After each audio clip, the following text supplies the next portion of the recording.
References. This presentation will focus on the information you need to provide for an employment reference. References are provided to an employer upon request. They are typically provided to an employer following an interview. In general, do not include your references with your resume unless the employer has asked you to do so. You can include a final line on your resume which states that references are available upon request. However, this is often implied and expected, so if you need some extra space on your resume for other information, you can omit this line. Before preparing a reference list, ensure that you have permission from your references each time you begin a job search.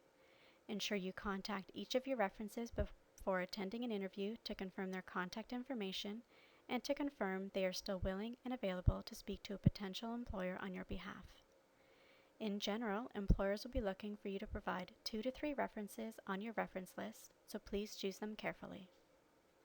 On an additional note, remember to maintain consistent formatting with your other documents. This includes the same header, font, and font size on your resume, cover letter, and reference list.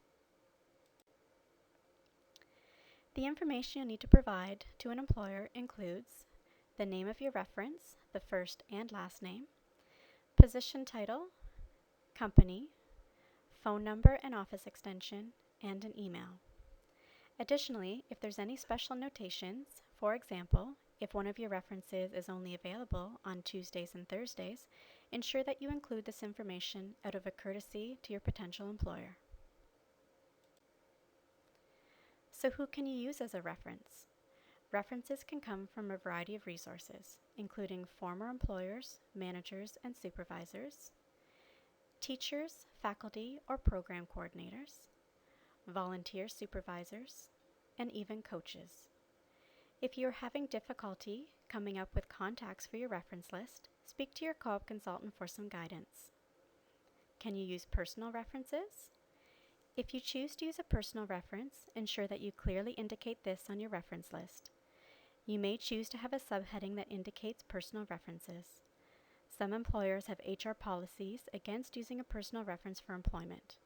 If you clearly indicate the relationship, then the employer can make a choice as to whether the reference is appropriate for their needs.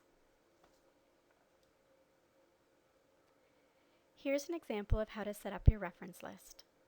Note that the header is consistent with the cover letter and resume, same font and formatting, and all the required information is provided so the employer can contact the reference. Once you have viewed all the presentations, click on the assignment to complete this module.